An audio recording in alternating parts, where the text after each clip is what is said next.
On the Mic, James Rock Show. It's Sunday at Download 2022, and I'm joined fresh off of stage as well, looking rather dapper as well. It's Joe from Rise Against. How was your set on the main stage, man? It was amazing. Yeah? I mean, like all these bands here, we were waiting so long to be able to do what we do. 100%, yeah. And just to get back here, it was such a good vibe. Looked like the crowd were going rabid for you. Yeah.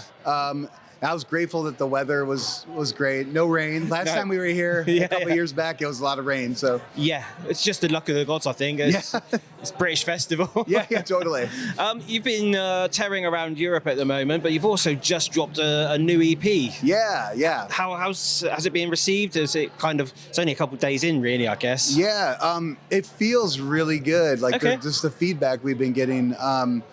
Because we recorded these songs along with the record No Regeneration. Yeah. All at once, right? So it's almost like a B-side. Yeah. Okay. Yeah. Back in the day. Yeah, exactly. Because we always knew we wanted to do something like an EP or something. Yeah.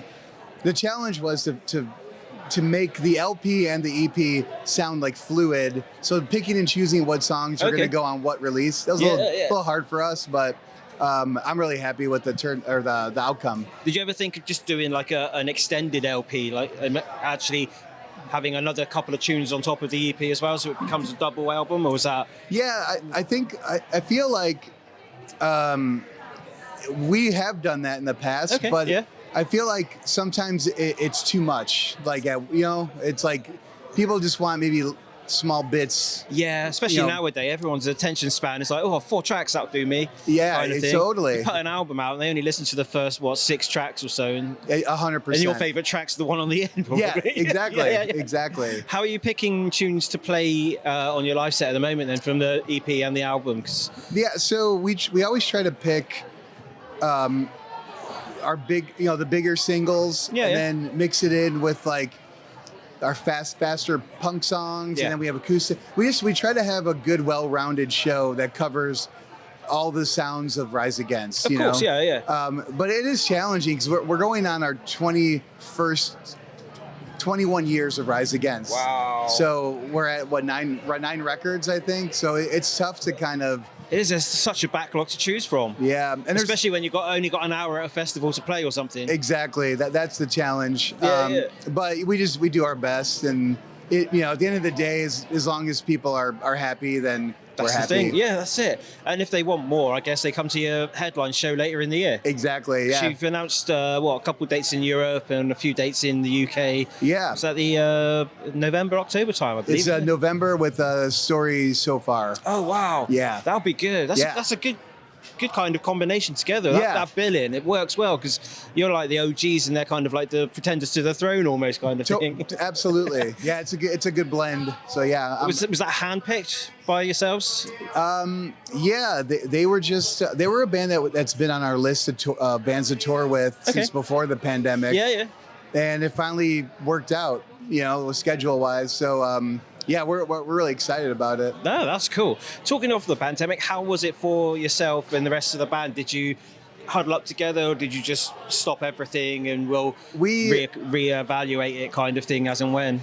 We kind of reevaluated, and there was like a good solid maybe 6 months of panic because no one knew how long this was going to last. Of course, yeah. And we were like, this could be 5 years, or 10 years. But we kind of just sat and we made sure we were there for our families. 100%. Make sure it was like not. I tried to make it as normal for my kids as possible. That's even cool. though, I helped them with their homework. But once things started like opening up, we released the record probably a year and a half after we recorded it.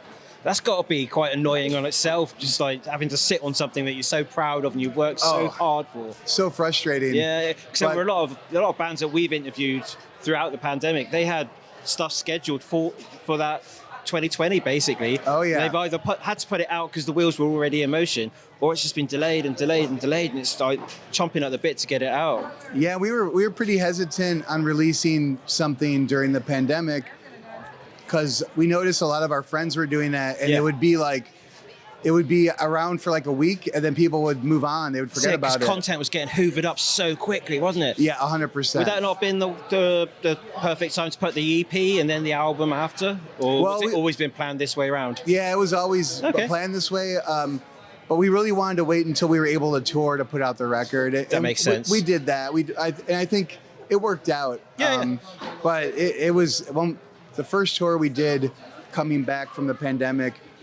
So it was last August, and it was still really new. So like we would have tickets sold, but people weren't showing up. That's happened across the board for everything, entertainment-wise. I think theatre, even restaurants, people were booking tables and not showing up and things. It's you just got to roll with the punches and just can't book too far ahead, I guess, nowadays. Yeah, exactly. But talking of the future, have you started writing anything else since the last EPs, or are you just now concentrating on the road and that's it? We're just focusing on the road and getting back in like fighting shape for the road. And then we want to make sure we cover all corners of the globe. You know, we still we're coming back to Europe and UK in November. Yeah. And we're working on hitting Australia and South Africa, and South America. So we're just gonna keep going. So just basically you following the summer around the world. Basically, yeah. That's the goal. So when it's cold in the UK, well, it's always cold in the UK. What am I saying? Well, we're from Chicago, so we know cold. Yeah. You get cold and wind and it's grey and miserable. How is Chicago anyway? Chicago's great. Yeah. Is that where you're isolating to, or not isolating, but huddled up and stuff? Yeah, like Tim, our singer Tim and myself, we live in Chicago. Yeah. Still, and it's just I can't see myself living anywhere else. Yeah, fair enough, man. I've been there, and it does seem like a really nice place, and kind of. Yeah. Well, once you get out of the metropolis bit of it, it seems like it's a cool place to live and grow up, kind of thing. Absolutely. Cool, man. Well, I want to wish you best of luck for the rest of the year. Yeah, thank you. And whatever the new EP does for the band, hopefully it will elevate them a little bit further, and we'll see you back in the autumn. Cool, thank you. Thanks very much, man. Yeah, cheers. Thanks. Cheers. Welcome to the My James Rock Show.